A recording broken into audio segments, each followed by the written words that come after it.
Madridistas, quelles sont les actus du côté du Real Madrid dans ce début de semaine? Les joueurs du Real Madrid qui sont apparemment surpris par certaines décisions d'Alvaro Arbeloa. Arbeloa qui d'ailleurs a donné 2 jours de repos à ses joueurs. De nouvelles informations sur le cas Fran Garcia. Pour ceux qui n'ont pas vu ma vidéo d'hier, certains clubs étaient prêts à recruter Fran Garcia, mais le Real Madrid a refusé. Le Real Madrid qui nourrit de grands espoirs pour Juan Martinez, mais le club attend de lui qu'il progresse sur plusieurs aspects. Ou encore le jeune milieu de terrain néerlandais Keith Smith qui est devenu une piste très sérieuse au Real Madrid.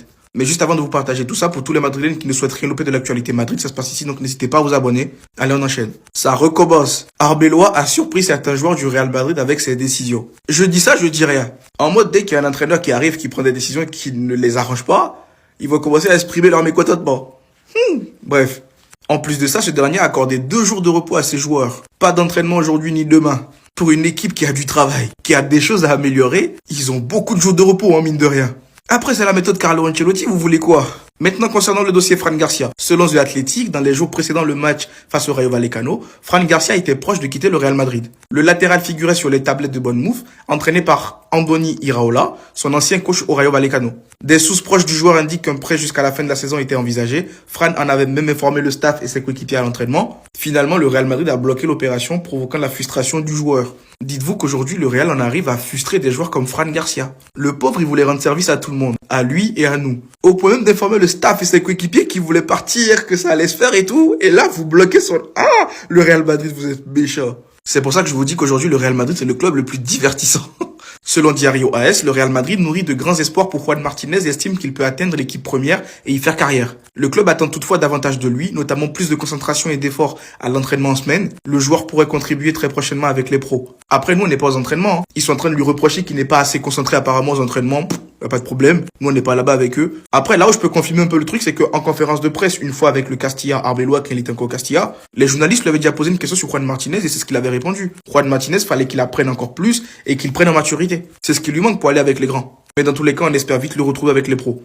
Et pour terminer, Rouni Salafat a observé Keith Smith à plusieurs reprises et a transmis des rapports très positifs au Real Madrid. Le milieu néerlandais est désormais l'option favorite du club pour renforcer l'entrejeu. Dans tous les cas, la piste Keith Smith est commencé à être de plus en plus sérieuse. Je sais que ça crée un peu de débat. Il y en a qui sont pour et il y en a qui sont contre. Ceux qui sont pour, ils disent ouais, ça fera de la jeunesse, un petit jeune talentueux comme ça fera du bien à notre milieu de terrain. En plus, c'est un jeune technique. Et ceux qui sont contre pensent qu'il est trop jeune. Ils pensent qu'on a besoin de milieux de terrain expérimentés qui sont bons, mais expérimentés. Parce que le Real Madrid n'a jamais été réputé apparemment pour faire progresser des jeunes. Mais dans tous les cas, au point où on en est, moi je dirais pas non à nous ramener des milieux de terrain qui sont bons balle au pied et qui pourraient nous faire du bien, étant jeunes ou expérimentés. Parce que dans tous les cas, l'équipe qu'on a aujourd'hui, elle est jeune, donc autant mettre des jeunes qui vont progresser ou j'en sais rien.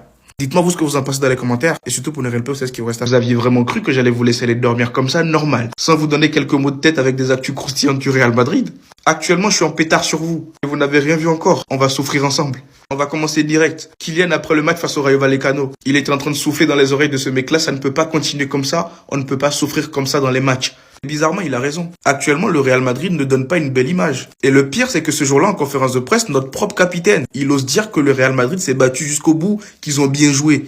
Après, ça ne veut pas forcément dire que Kylian, il a fait une bête de match, hein. Mais dans le fond, il a raison. Le Real Madrid, actuellement, affiche une sale image. Surtout que lui, il a ses stats, il est dans une saison Coupe du Monde, et franchement, il s'est amélioré dans son jeu. Seuls les malhonnêtes diront le contraire. Et finalement, l'équipe est en mode tocard. Mais bref. Au passage, je vais également faire le point sur la situation des défenseurs que le Real Madrid avait sur sa liste. Ibrahima Konaté, le Real Madrid s'est retiré. Upamecano, il va prolonger au Bayern. Marc Guehi, il a signé à City. Jacquet, il a signé à Liverpool. Nico Schlotterbeck, le Real Madrid est encore là, ils observent, mais ils vont pas à l'attaque. Je pense qu'on va également le perdre. Bastoni, on sait pas. Je sais même pas d'où est sortie cette rumeur de Bastoni, là. Et le meilleur pour la fin, Jacobo Ramon.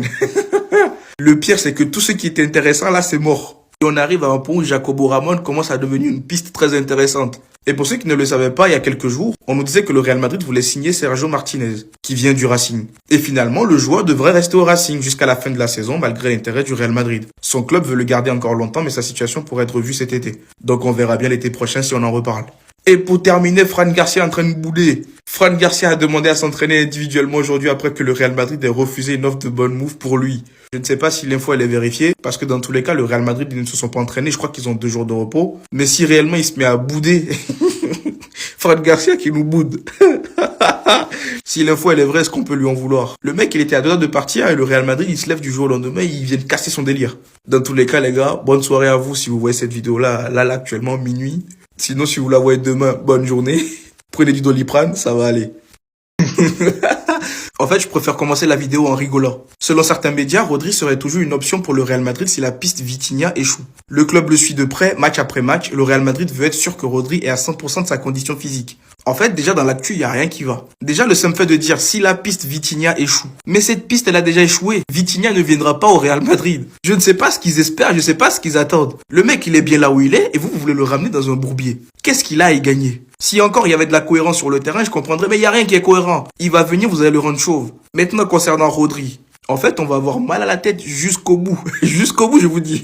Lâchez Rodri, s'il vous plaît. Lâchez-le. Pourquoi le Real Madrid est autant intéressé par des joueurs qui sont presque finito? Des joueurs qui n'ont plus le jus. Tu vas les ramener au club, t'auras plus rien à tirer d'eux. En plus, à City, là, depuis qu'il est revenu, City, c'est compliqué, hein. Et soi-disant, le Real Madrid veut être sûr que Rodri est 100% de sa condition. Quel 100%? Dans les 100%, il a perdu 50% de sa condition physique. Je pense qu'il la retrouvera pas. Et vous allez nous le ramener. Pour Alaba, on n'a rien dit. On voyait déjà qu'au Bayern, le jus commençait à finir. Mais c'est pas grave. Rudiger, on n'a rien dit. Trent Alexander-Arnold, ça a mal commencé. On n'a rien dit. Eden Hazard, on n'a rien dit. Et là, vous voulez nous ramener encore ce mec. Sans parler de l'aspect Ballon d'Or avec Vinicius Junior, ça, je m'en fous.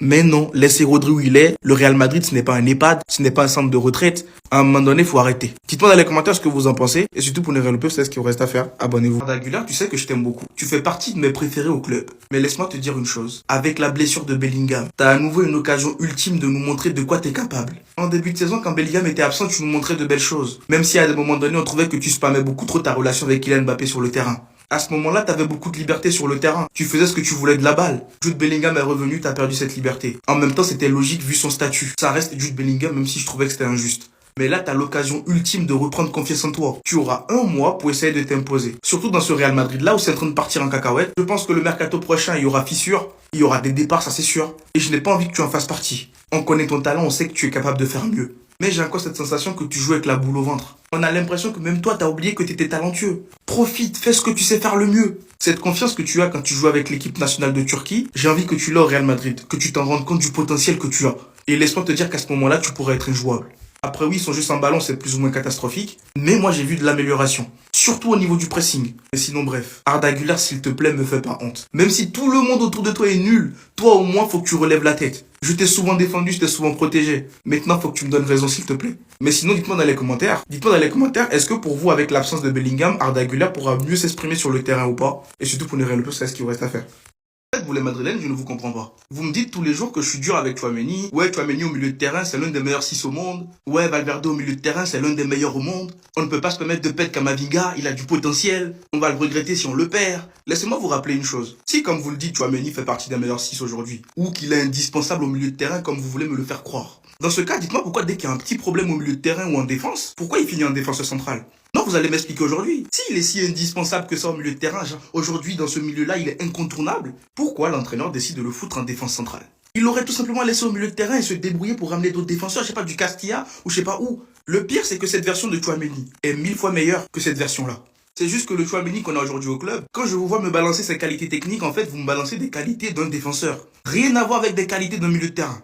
C'est pareil pour Camavinga. S'il était si indispensable au milieu de terrain, pourquoi on le fout latéral gauche? Ancelotti, Alonso, Arbeloa, tout le monde le fout en latéral gauche. Mais lui, c'est le seul qui veut pas comprendre. C'est trop timide. Son jeu au milieu de terrain ne s'est pas amélioré, sachant qu'il est là depuis 5 ans maintenant. Et Valverde, c'est pareil. Pourquoi, si Valverde était si incontournable au milieu de terrain, il faisait partie des meilleurs milieux de terrain au monde aujourd'hui, pourquoi on le fout défenseur droit? Et qu'on ne ramène pas tout simplement un jeune du centre de formation qu'on fout à droite, qui connaît ce métier-là, qui connaît ce poste, et que Valverde reste au milieu de terrain s'il était si incontournable au milieu. C'est juste que vous voulez vous voiler la face. Valverde, à l'heure d'aujourd'hui, apporte plus sur le côté droit qu'au milieu de terrain. Il n'a plus rien à faire au milieu. Tchouaméni, à l'heure d'aujourd'hui, pourrait être plus un meilleur défenseur qu'un milieu de terrain. Et Camavinga, c'est pareil. Il pourrait plus apporter latéral gauche que milieu de terrain. Mais ça, je pense que vous n'êtes pas encore prêt de l'accepter. Et c'est pas grave. On va y arriver petit à petit. Ouais, Tchouaméni gratte des ballons. Les seuls ballons qu'il te gratte, c'est souvent quand il est en défense. Quand il est devant Courtois. Et là, on est en train de parler d'un milieu de terrain, là.